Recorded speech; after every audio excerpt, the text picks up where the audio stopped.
Welcome back to the same podcast for part two of the Saudi Arabian GP review. Now we're here to talk about the rest of the teams. We'll be talking about the track itself, the safety issues around the track, and what happened in F2 this weekend, since F2 is also coming to a season close in Abu Dhabi. So yeah, let's talk about Mercedes.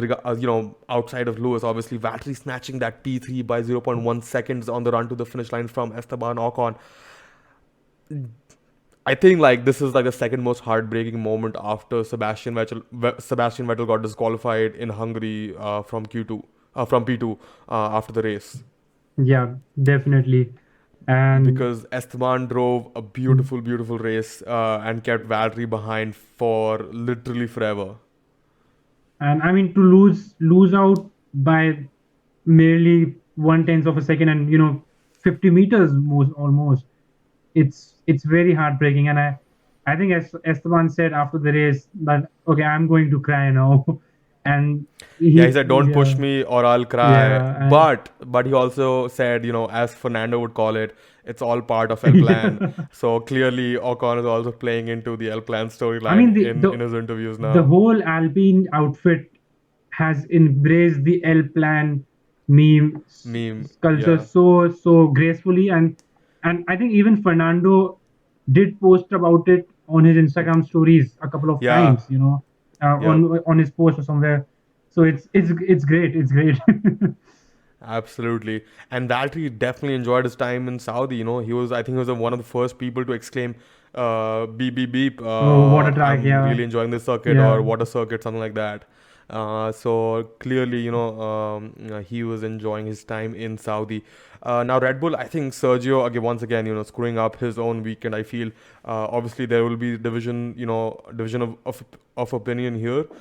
People will say that Charles should have backed out on the run out of turn two, but in my opinion, Charles was more than halfway alongside Sergio Perez and was entitled to space there. And if Sergio got sandwiched or tried to, squeeze Charles out, he should have been more careful to do that. And, only he is to blame for the result that came at the end of the day, because if you look at it, Sergio had a great chance to score some more points than Valtteri Bottas and claw back some points in the Constructors' Championship maybe over the course of the weekend.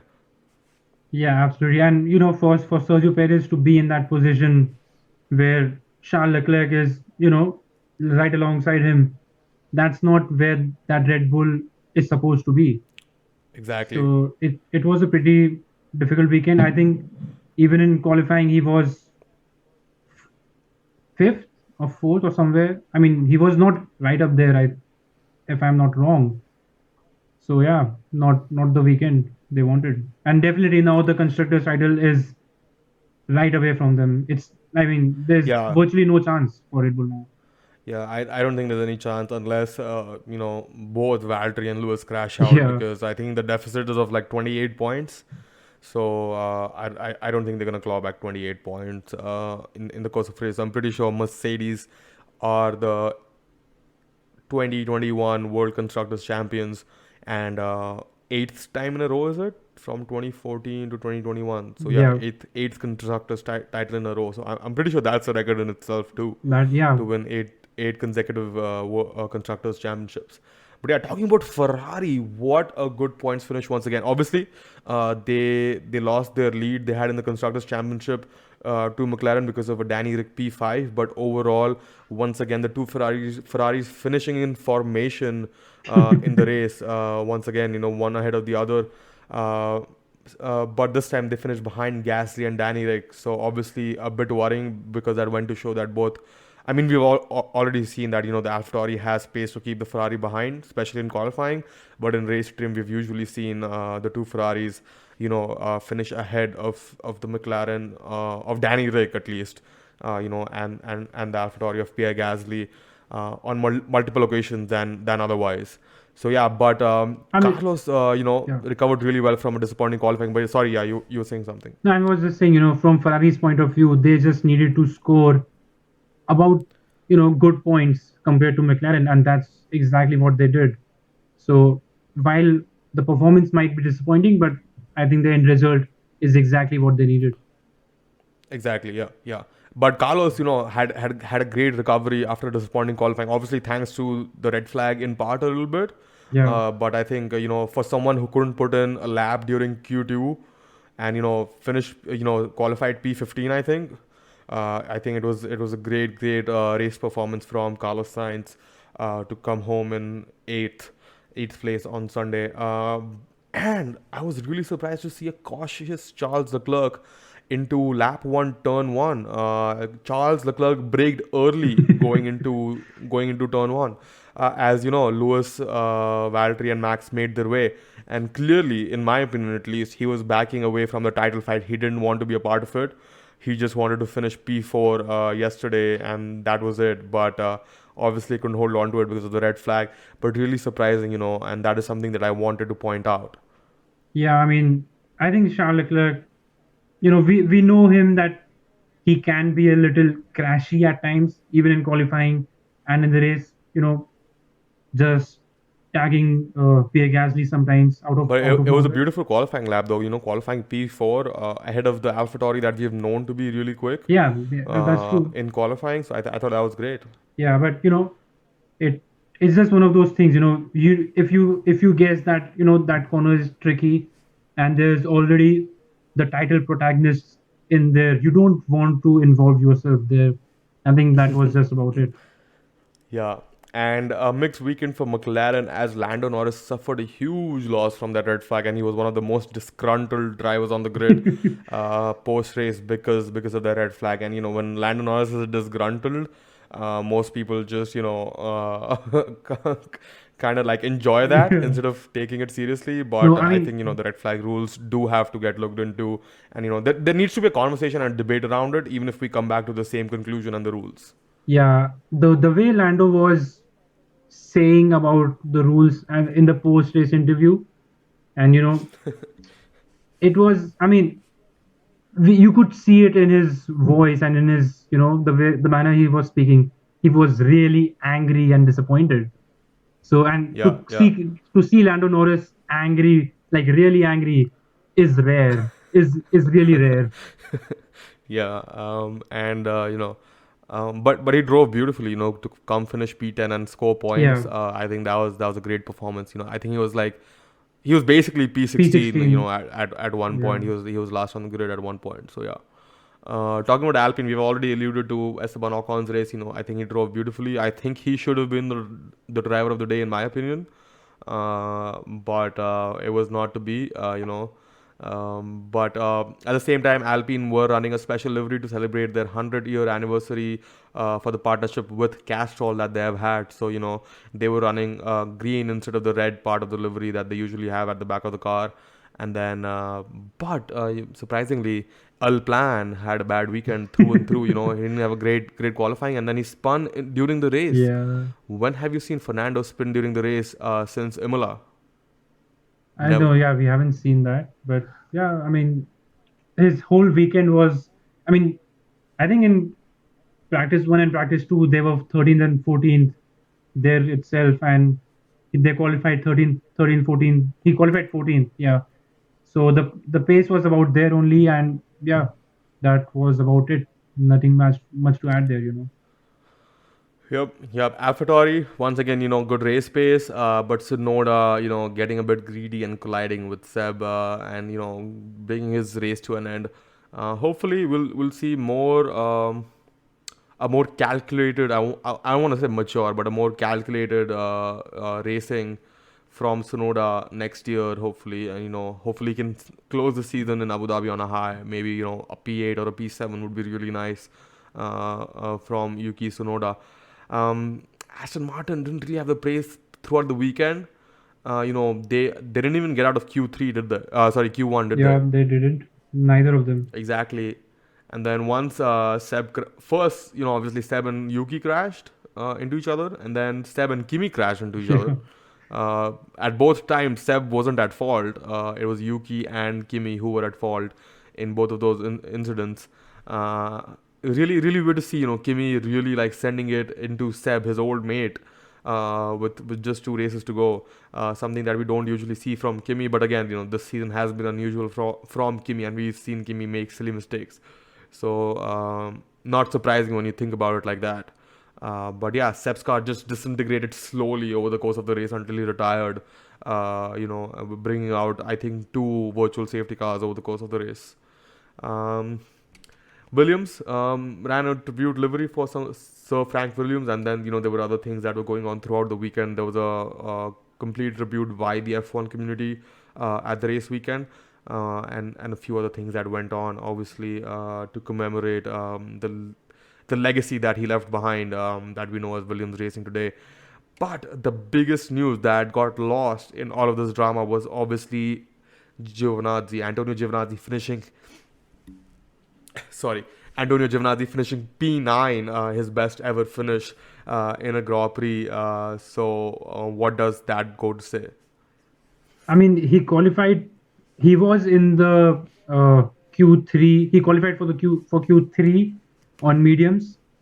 So that was, I think, an achievement in itself. Even though the mediums were the faster tire basically than the softs, but then again, to qualify on. I mean, Lando Norris couldn't qualify on the mediums to get into Q3, whereas Antonio Giovinazzi did. So that goes to show the pace that Giovinazzi had this weekend. Absolutely, and after all that drama, all those red flags and virtual safety cars and everything, and all those battles he had with several drivers to finish P9 was a brilliant race, and I think to finish off his F1 career for now in this manner, and hopefully a similar race in Abu Dhabi, it would be a great end to his life, as this part of his as an F1 driver. Yeah.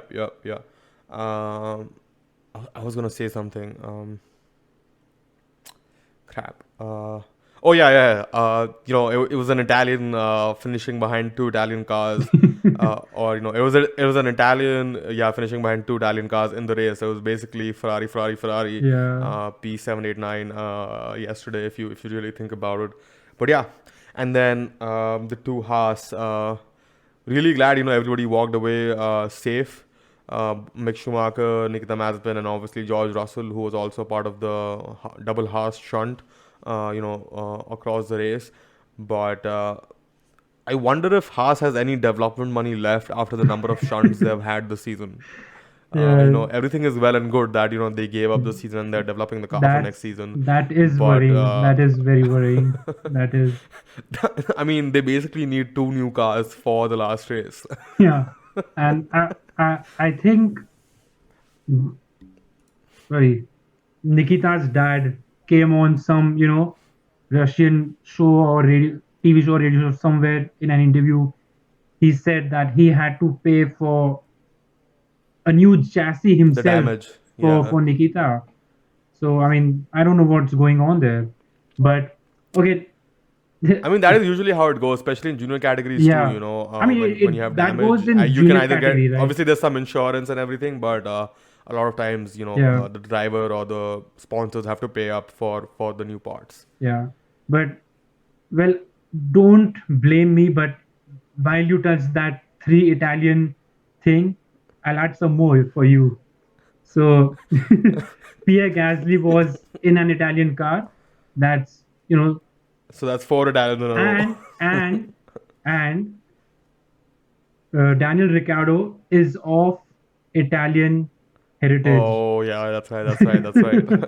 So that's 5 Italians for you. So if you really think about it, the Italians had a great weekend. Yeah. If you think hard about it, the Italians had a great weekend. Yeah. Who finished 4th? Esteban Ocon. Yeah. Ocon, yeah. No Italian connection there yet. Not that we know of. But yeah. Anyway, now there was a question that I held back and I didn't put in our notes. It's on my desk right now, Vedant. But obviously, it is Kimi Raikkonen's last race in Abu Dhabi next weekend, and we'll be saying goodbye to Kimi Raikkonen. Now he's a character who comes up in every F1 conversation. He's a legend in his own way. He's not, the regular F1 legend who's won 5 world championships or 4 world championships. He's achieved that top step. He's achieved that top step with Ferrari. He's won 2 championships with Ferrari in a span of 3 years, which is crazy in itself. Um, but the question is, obviously he'll be missed on the grid, and in our conversations and all our memes and references. But he'll obviously live on, as part of the F1 community in those ways. Every time there's an ice cream, reference, Kimi will be there. Every time there's a Buhar reference, Kimi will be there. Every time there's a driver, refusing to speak during a press conference, Kimi Raikkonen will be there. Yeah. There's so many things, so many things. But my question to you, Vedant, is it's a bit of a loaded question. But what is it about Kimi Raikkonen and other drivers like him that makes them that makes them a legend in their own way, or why do we miss these personalities and not others in our sport? What is it about Kimi or other drivers like him that are on the grid or have left that makes them so memorable? I have the question here somewhere. I have to look it up for the exact wording that I wrote down, but you get what I'm trying to ask you. Yeah, I mean, firstly, obviously, it's the uniqueness of the character. I mean, I guess we'll have 100 Jolyon Palmers come and go from Formula One, right? And I apologize to Jolyon, but I mean that's about it, right? But you won't have another Kimi Raikkonen in the sport, and you can't have another Kimi Raikkonen in the sport. The character, the pace, the personality, and everything that goes with it. And I mean, it's not that now since he's a senior driver, and uh, he has changed his ways. He was always like this, and even in his first test and his first races with Sauber, he was not very outspoken. He was a shy guy as a young driver. As a world champion with Ferrari, he was soft spoken and shy, and not loud basically. So, and all his quirks and all his characteristics and funny incidents and everything like that. So one thing is that I believe he's unique. He won't get mixed up with any other driver, basically. Absolutely, and the reason also I put in this question is, I think obviously a lot of content creators on YouTube have done a tribute video for Kimi Raikkonen and him departing from F1. And I was watching Tomo's video last week, and he went over Kimi's achievements and his record every year and whatnot. And Kimi Raikkonen didn't really have a great second half of his career after he switched to Ferrari. In Lotus, he was on fire. Yeah. When he came back. But once he switched to Ferrari, he didn't have a great career. And we always gave so much stick to anyone who didn't do well. For example, Sebastian Vettel. He had one bad season, and we all wrote him off. The entire community wrote him off almost instantly. Whereas Kimi, who's not had who's not been at his peak for since 2015 or whenever he joined Ferrari, I think 2015, 2016. 2014. Yeah, sorry, 2014. We've just enjoyed it no matter what, no matter where he finished, what he did. Obviously, as a Ferrari fan, we've felt his absence when we needed him during a race as a second driver a few times. But even there was never any discord between a Ferrari fan and a Kimi fan and his performance. No matter what the result was, Kimi never got stick for his performance. Yeah, I mean, he was already a legend when he joined Ferrari for the second time. He was basically like a Max Verstappen like prodigy when he came into F1. Yeah. He had He had 23 single-seater 20. races under his belt. Yeah. He made Max Mosley uncomfortable Yeah. in his seat. Absolutely. He had 20 odd races 20 odd single seater races under his belt, and that was unheard of at that time. Exactly. Now, exactly. Yeah. But yeah, the next question obviously is okay. Before I get into the next question, the TV direction this weekend not up to the mark. We saw replays quite a few times. Obviously we had VSC and everything, but we saw a lot of replays, especially for overtakes. For some reason, obviously they weren't it wasn't overtakes were happening at multiple places at the same time. Yeah. But for some reason, we didn't see as many live overtakes as we saw replays over and over again. I've already touched upon my views on Damon Hill. Respect for him, and I get why he's bitter with Michael Schumacher, and I respect him for being a F1 world champion. I could never do that in ever, like, even in 10 lives probably. But he's got to rein it down a little bit. All of the content creators are called keyboard warriors when we say something dumb and stupid. But seeing an F1 world champion be so uh, not letting us enjoy the championship battle is a bit I just can't deal with that. I mean, I can deal with that. I just don't like it, to Yeah. say the least.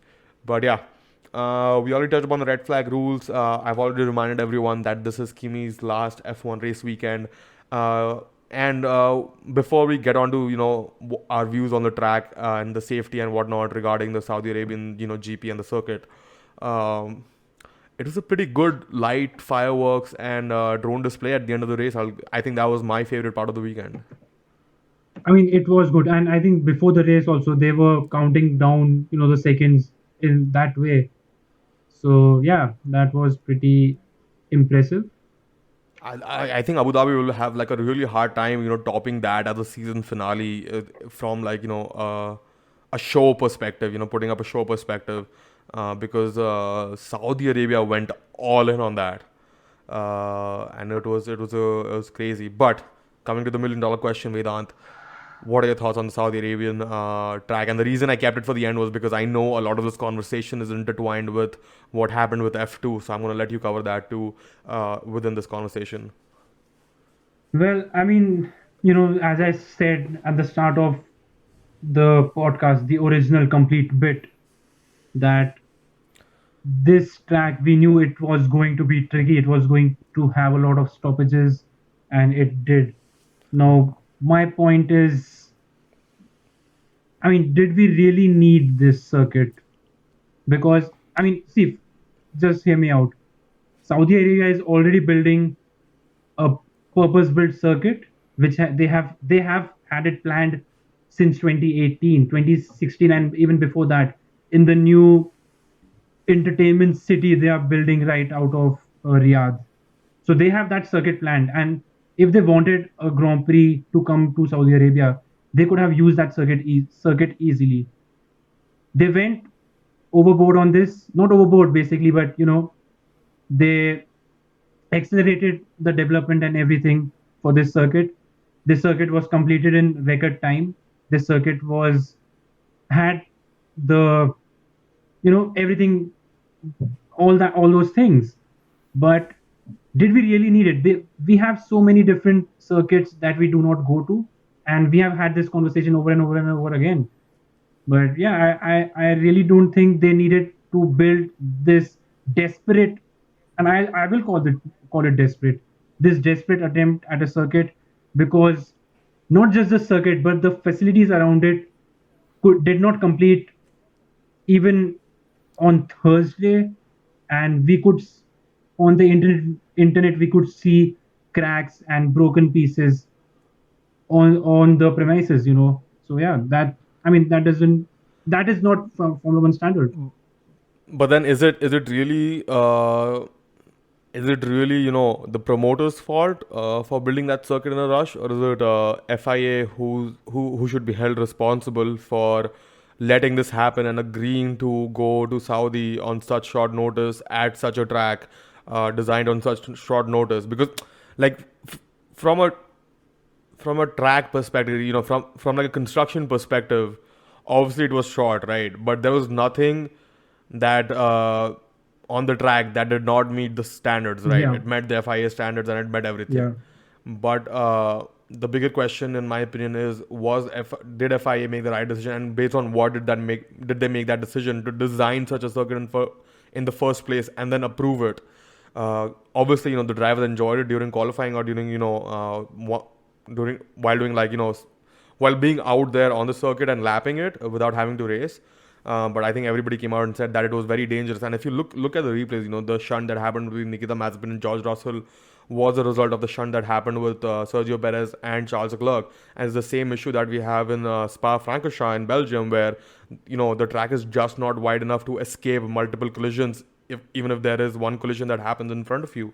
So that was like the biggest issue. There's obviously blind corners, so you don't know if you're coming up to a collision unless there's flags. The blind corners also don't let you see if there's a huge pace difference between the two cars. So if you're on a fast lap, the other car's on a slow lap, you have absolutely no time to react to that. And all of these issues just compound in every session. We saw Lewis Hamilton, who's one of the most experienced people on the grid, struggle during free practice. We saw so many people struggle in qualifying, and then we saw what happened in the race, and we also saw what happened in the similar incidents in the F2 race, where people were going over each other. So yeah, Yeah, so in my opinion, I think it's really FIA who should be held accountable for approving that circuit for use in the first place. Definitely very exciting to participate at, but definitely very dangerous at the same time. And I think we should count our blessings that we walked away uh, from a relatively harmless weekend in terms of injuries caused due to the race, the track construction. yeah, absolutely. I mean, as you said, FIA is to be blamed, and because whatever circuit promoter provides, the FIA is the people and the World Motorsport Council and whoever they are, they need to approve it, right? And that is where the accountability should lie. But then again, I think even the promoters took a very ambitious step, and this should not have been the case. This Grand Prix, in my opinion at least, should never have happened. The complete thing, the construction, and the works. But yeah, regarding the circuit itself, it's obviously a very driver based circuit. The driver circuits which they like to drive and super accelerating, but they don't provide good racing. We see that in several other places as well. And with such narrow walls and literally no place to escape, those accidents were inevitable. And yeah, there was, I mean, you could see George Russell. You saw George Russell brake because of the shunt ahead. He didn't have anywhere to go right to or left. And then Nikita Mazepin was a sitting duck, and that should not happen, even if it's a street circuit, right? I Yeah, mean, and it is argu- yeah, we see Singapore. Singapore, the streets are wide, and if incidents happen, they can move towards the right. And there is a larger probability that it won't cause a chain reaction behind that. yeah, Obviously it's exactly. arguable that Yeah, if what if an incident happens in around Rascas, or around the hairpin in Monaco. Now obviously those are tight spaces, but we have to remember that those are much lower speed corners, and the cars are not going as fast. And I think at the same time we should count our blessings that the fact that this incident happened out of turn 2, like going at turn 3 basically, and the cars were still accelerating. They were not at top speed yet, or yeah, not reaching max velocity at the end of the straight, where these incidents could have also happened. So that is also something that we got away from. But it I hope we don't ever come back to this, and I hope FIA and F1 learn their lessons from this track. But in our preview we said that this track will straight up be an example of yeah, Tilke and F1, because F1 teams are also involved. So it'll basically be an example of what F1 and Tilke can create when they come together. together, and that And was not the everybody was case. hoping, and it was no, like you said, it was a great one lap circuit for qualifying if you're the only person on track. Yeah, Very exciting, but that is not what Tilke and F1 F1 teams are trying to create. They're trying to create great racing, and that did not happen on the track at all. I mean, I was And I, there was I was so surprised that all 20 Formula One cars went through turns one, two, and three without a single crash. You, the first time yeah, the around. first time around. It is after seeing Formula Two, it was very surprising for me, and I was literally, breathing a sigh of relief that okay, at least we are through Uh, this. Yeah, but that was very short lived. yeah, yeah, But yeah, obviously, not a great track to race at. Hard to overtake, and just not enjoyable. Very very stressful, even from a spectator's point of view. Definitely, And definitely. even the junior categories didn't enjoy racing there at all in a similar fashion. So yeah, but that's all regarding F1 from our side. Let's jump into F2, Vedant. Why don't you take us through what happened this weekend and what might happen next weekend? Well, Formula Two had their penultimate race in in Jeddah, just like Penultimate round in Jeddah, yeah. yeah, just like Formula One. Yeah, penultimate round. Sorry. Oscar Piastri took his fourth consecutive pole, and only Charles Leclerc has done it before. He had six when he took that uh, Formula Two title in his debut season in 2017. Yeah, 2017. Yeah, sorry. 2017, Yeah. yeah. And then Oscar Piastri topped it off with a feature race win and a sprint race win in the sprint race too. So now he sits some 50 odd points ahead of Robert Schwartzman. I think it's 47 points ahead of Ross Schwarzman. Maybe Yeah, 50. yeah, I'm it's not it's sure. around 50, 51 or 49. Yeah, I think it's 52 point. Yes, I think it's 52.5 because 13 and a half points were awarded for his win Yeah, because of the half points race. yeah, and Guan Yu Zhou has dropped down to third in the championship, so that's a big blow for him. But well, he's secured his future, so that's nothing to worry about basically. Uh, Robert, sorry, Marcus Armstrong won race won the sprint race in a pretty clean fashion, but there were incidents all around them in all the races. But I'll try to stick to the main important one because I I don't remember everything else. I didn't write Yeah, it yeah, down. absolutely, yeah. So Theo Porsche and Enzo Fittipaldi came together. Obviously, Theo Porsche stalled his car on the grid in the feature race. Enzo Fittipaldi ran into the back of him. Both are safe. Enzo Fittipaldi has a broken heel and some cuts and bruises, but Theo is safe. There, but yeah, I mean, there were some comments on comments wishing him well, and one guy said, "Okay, this could have been avoided with anti-stall in these cars." And Theo Porsche said, "Yeah, absolutely." And I'm still surprised why Formula Two cars do not have anti-stalls because they are fast cars. They are not stock cars, or they are not some other series, junior series.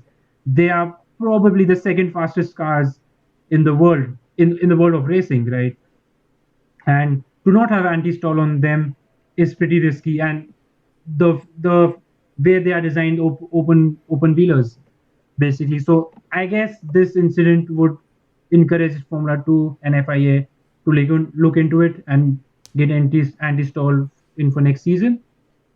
But yeah, we are wishing a very speedy recovery to Enzo Fittipaldi. He will miss the next race, but it was I think he made his debut in the middle of the season and he just scored his first points in Formula 2 in the race before. So he has a long career ahead of him and a fresh season in 2022. So yeah, but Jihan Daruwala had a terrible weekend. He was fighting towards he qualified 11th, was fighting towards the end of the top 10 in race 1 and got a penalty for overtaking his teammate across the over the line, sorry, around the circuit over the white line. And Yeah, yeah. yeah, so he fell back to 11th again, and then he no sorry he fell back to 10th, or and some incidents Yeah, yeah. promoted him to So basically, he fell back to 10th because of that incident. He finished 10th sprint race one, and then he qualified. Basically, started on pole for sprint race yeah two, and then during sprint race two, he went a little too deep to defend from Oscar Piastri. Cut turn one and was penalized 5 seconds, which dropped him down out of the points. yeah I mean And what could have been a potential win did not even result in a single point during sprint race two. yeah, and I mean it was I didn't see the move itself, but I think I can't comment on it, but yeah, I saw it. It was just like he did gain an advantage, But but it was on a restart, so I was surprised that he got penalized. Usually, people let it be on a restart, but maybe FIA is inconsistent, so I'm not, Yeah, at the same time I'm not surprised that he was penalized. But great for Oscar Piastri. I mean, Oscar Piastri did make the overtake regardless at the end, because Jehan ended up flat spotting his tires because yeah, of that, which made it really difficult for yeah, him to keep up the pace. So the move was almost inevitable in a way. So Oscar won the race pretty in a clean way without having to rely on that penalty at all. yeah. Well, yeah, I guess you summed it up pretty well. Heading into Abu Dhabi, obviously Oscar Piastri is in the driving seat to win that championship, and I mean, I guess Robert Schwartzman would have to win race one and win race two and win the feature race again to, be in contention basically. If, Yeah, and hope that Piastri does not score yeah, sufficient more points. than 10 Yeah, 10 or 12 points, I think. yeah. So and given how consistent Piastri is, that's the big ask. And it's crazy, I think people have pointed this out over and over again. But if Piastri wins by over 50 points in his first season in Formula 2, that man deserves a seat in Formula One, and that's undeniable. We see what a generational talent Charles Leclerc is, George Russell is, Lando Norris is, and it'd be almost wrong to not have him in F1 or in any top Racing single series. seater Yeah. racing series. Even if that's IndyCar or whatever that may be. And I mean, it's almost ironic because Guan Zhou will become the first graduate from the Renault Alpine Academy into Formula One, and they chose Guan, and the guy they did not choose won the championship by 50 odd points over you know the Yeah, guy who went into Formula One. So yeah, that would be pretty strange to say the least. absolutely. Yeah. And I don't think he has any plans to race in another racing series outside of being a development driver for Alpine. Yeah, he Um, does not have. at the, Alpine. I don't think Alpine will put him in the VEC program, and I don't think they'll let him go to Japan or USA. So he'll stay with the yeah, team, come to every race basically, and get in a few free practice sessions. free practice sessions. Yeah, But I think Esteban Ocon has given him some solid advice based on his experience of while he was a test driver for Renault for Mercedes, yeah. and yeah, so that might come in handy because Esteban was in Formula One, went out and came back in again. Yeah, that's But Esteban pulled one in a many, so let's not. yeah, I mean, obviously, I'm not saying it shouldn't happen, but I'm hoping it happens. But yeah. You can't compare the both situations, it's but yeah, exactly, yeah. So that's all about F2 from our side. Just a short, preview for Abu Dhabi, because we won't be putting out another podcast previewing that. We already put out a double header preview without comprehending what could have happened in a week's time. Obviously, Abu Dhabi circuit once again has been redone. There have been changes that have been made. We don't have the turn 4 and 5 section anymore. We have a larger hairpin, a more flowing track. The third sector, is a lot more. It's less 90-degree corners and more rounded off corners, if you want to put it that way.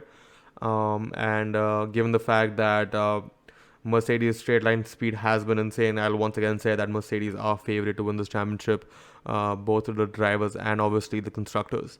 But yeah, any thoughts from you, Vedant, going to the next weekend?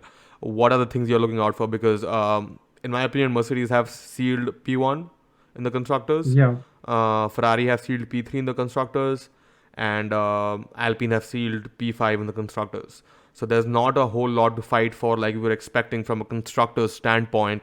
And I think there's only two other storylines, that I'm looking forward to. One is obviously the title fight, and the second is P5 in the drivers' championship, with for which we have Charles Leclerc, Carlos Sainz, and Lando Norris fighting it out. yeah, absolutely. Uh, I mean, I think once again, we saw like while it's a fast circuit and might favor Mercedes, we did see Max Verstappen put in a scintillating qualifying lap just before his incident, and he was purple in the first two sectors. Uh, Mercedes predicted that he would have gone half a second quicker had he finished his lap without the incident. I So mean, that man was 2.5 tenths up. yeah, so I mean, while Mercedes is a stronger package, we cannot count out Max Verstappen. And since the Yas Marina circuit does not offer much overtaking in the conventional way, I think if Max can put it on pole, he has a real good chance to take it home.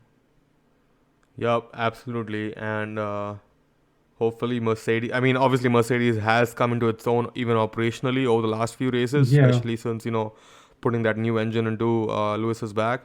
And I think I'm more worried about, obviously, I'm worried about them keeping it clean, but I'm also worried about Mercedes screwing it up in the pit stops the way they have a few times this year. Yeah, I mean, But operationally they're really good at the moment, so I don't think it's gonna happen. yeah, I think, I mean, the championship should be decided on who gets pole and who can overtake.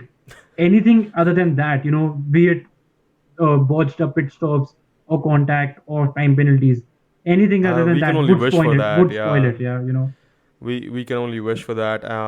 But yeah, I think I hope they keep it clean. I hope the community keeps it clean, and I hope we have a season finale to celebrate, and not a season finale to be that will be basically that might may be remembered infamously rather than in a positive way. So yeah. yeah.